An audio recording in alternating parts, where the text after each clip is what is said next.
Hello everyone, मेरा नाम है। अस्सलाम वालेकुम। आप सबका बहुत ज्यादा वेलकम है हमारे चैनल पर। एक बार फिर से आज की वीडियो लेकर आ गए, जिसमें देखेंगे कि भाई ईरान में जो मुस्लिम लड़कियां हैं ना, उन्होंने बकरा ईद पे अपना जो रिलीजन है चेंज करके हिंदुइज्म में आ गई हैं, ऐसा टाइटल है। तो वीडियो देखते हैं क्या वाकई में ऐसा है। वीडियो का अंत तक देखें, चैनल को कर लेना सब्सक्राइब। देखते हैं आज की। सबसे पहले आप ये वीडियो देखिए। Hello everyone, my name is Yasmin Hosseini. I came from Iran to this beautiful yoga center. So today we finished our course. I'm so happy. This place is so peaceful, full of shanti, and I love to be again have a course in here. So.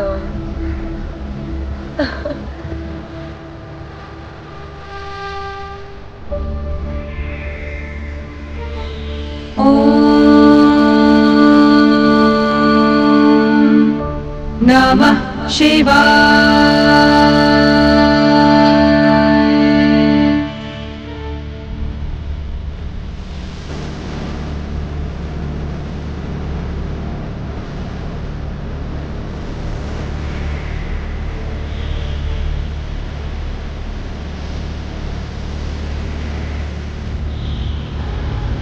Shiv शंकराय शुद्धाय नीलकंठाय धीमहि भक्तवांछितदातारं नमः कैलासवासिने।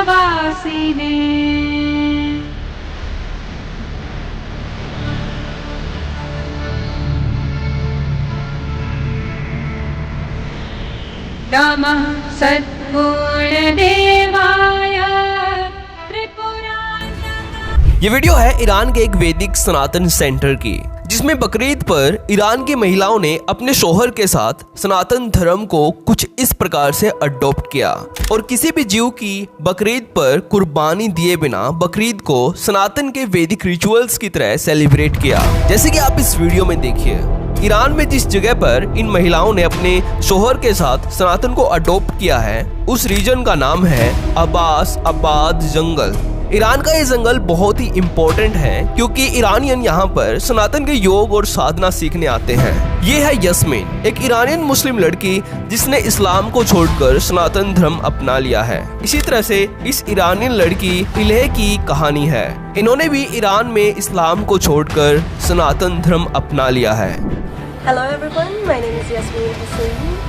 I came from Iran to this beautiful yoga center. So today we finished our course. I'm so happy.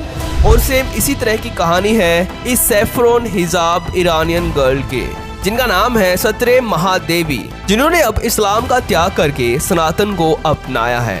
और इनकी हर सुबह सनातन के संस्कृत मंत्रों के साथ शुरू होती है। अब ये एक आयुर्वेद और योगा टीचर का जीवन अपनाकर दूसरी ईरानियन लड़कियों को सनातन का वैदिक ज्ञान दे रही है। और ये सनातन से कितना प्यार करती है, इसका अंदाजा आप इनके सैफरोन हिजाब से लगा सकते हैं।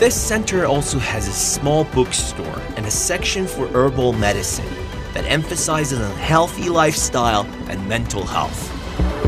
Yoga has been very popular among Iranian women, and among them there are many young instructors who are passionately practicing yoga and transferring their knowledge. लेकिन सवाल ये है कि क्यों ईरान की ये महिलाएं और यंग लड़कियां इस्लाम को छोड़कर सनातन क्यों अपना रही है, और कैसे ईरान में ये पॉसिबल हो रहा है कि वहां के जैन जी अब सनातन के योग और आयुर्वेद के जरिए सनातन को फॉलो कर रहे हैं, वो भी बकरीद पर। तो चलिए जानते हैं।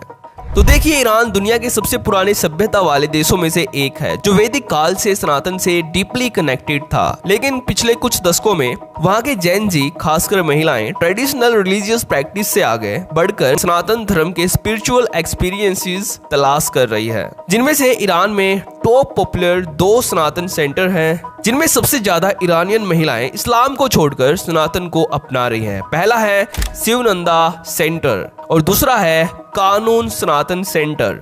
ये ईरान के 2 पॉपुलर सनातन सेंटर हैं, जहां ईरान के जैन जी आयुर्वेद और संस्कृत मंत्र चैंटिंग से इंस्पायर होकर सनातन को अडॉप्ट कर रहे हैं। इंटरनेट और सोशल मीडिया और ग्लोबल कल्चर ने उन्हें सनातन विचारों से काफी डीपली कनेक्ट कर दिया है, इसलिए योग, मेडिटेशन और ईस्टर्न फिलॉसफी में उनकी रुचि लगातार बढ़ रही है। लेकिन सवाल ये है कि आखिरकार संस्कृत मंत्र चैंटिंग और योग में ऐसा क्या है? जब ज्यादातर लोग योग का नाम सुनते हैं तो उनके दिमाग में स्ट्रेचिंग एक्सरसाइज आती है, लेकिन भारत की सनातन परंपरा में योग का अर्थ इससे कहीं बड़ा है। योग का मतलब होता है जोड़, यानी कि कनेक्शन, बॉडी, माइंड और कॉन्शियसनेस का कनेक्शन। जब कोई व्यक्ति एक्टिवली योग और मेडिटेशन करता है तो वह केवल फिजिकल हेल्थ नहीं बल्कि मेंटल पीस भी फील कर रहा होता है। इसी अनुभव ने दुनिया भर के लोगों को योग के थ्रू सनातन में अट्रैक्ट किया है और ईरान में भी यही हुआ है। कई महिलाओं ने पहले योग को फिटनेस एक्टिविटी की तरह करना शुरू किया,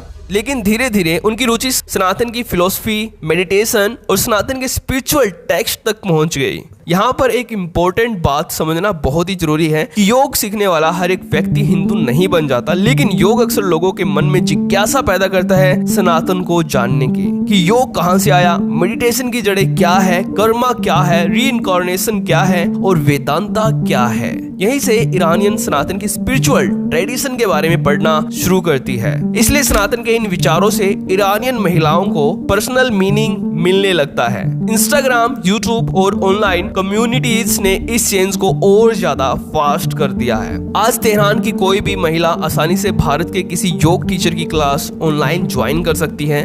वह भगवत गीता पर डिस्कशन सुन सकती है, मेडिटेशन सेशन में भाग ले सकती है और दुनिया भर के लोगों से जुड़ सकती है। पहले जो ज्ञान हजारों किलोमीटर दूर था, अब वह एक स्मार्टफोन की दूरी पर है। इसलिए बहुत सारे वीडियोस में आपको देखने को मिलेगा कि बहुत सारी ईरानियन महिलाएं कैसे सनातन को अपना रही हैं, खासकर बकरा ईद पर कोई कुर्बानी नहीं दे रही है बल्कि योग और आयुर्वेद के जरिए वेदों को फॉलो कर रही है। क्योंकि ज्यादातर टाइम ईरानियन स्पिरिचुअल प्रैक्टिस अपनाते हैं, उसके बाद सनातन को फॉलो करना स्टार्ट करते हैं। इसलिए ईरानियन महिलाएं योग करती हैं, मेडिटेशन करती हैं और सनातन की फिलॉसफी को रीड करती है। लेकिन इनमें से कुछ ईरानियन महिलाएं अपनी इस्लामिक आइडेंटिटी भी बनाए रखती हैं सनातन के साथ साथ। जैसे कि यहाँ पर कुछ महिलाओं ने हिजाब भी पहना हुआ था और वो सनातन ट्रेडिशन को भी फॉलो कर रही थी ईद पर। तो ये देखकर बहुत ही ज्यादा अच्छा लगा कि कैसे ईरानियन महिलाएं सनातन की ओर आकर्षित हो रही है। वो योग और आयुर्वेद और संस्कृत मंत्र चैंटिंग के जरिए सनातन के वेदों को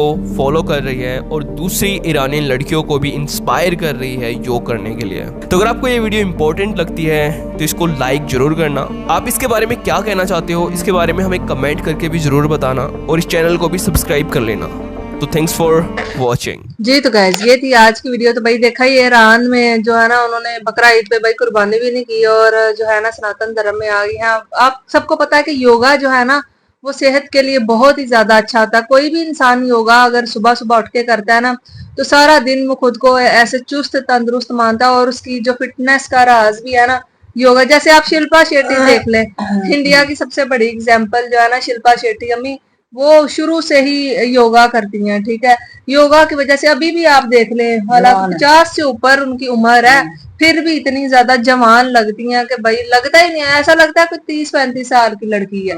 ऐसा लगता ही नहीं है कि वो उनकी उम्र 50 से ऊपर हो चुकी है।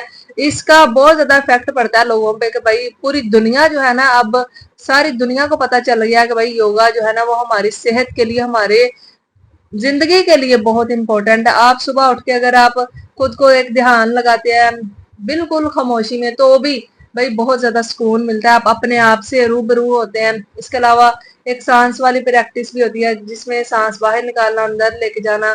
तो पोजीशन एक होती है जिसमें बैठे, ये मतलब मैं खुद योगा करती रही हूँ इसलिए मुझे आइडिया है कि भाई ये बहुत ज्यादा इफेक्टिव चीज है। तो वही चीज उन ईरानियों को भी इफेक्ट की, तो फिर वो सनातन धर्म में आ गए। तो आपको ये वीडियो कैसे लगी बताना। मिलते हैं एक और वीडियो में।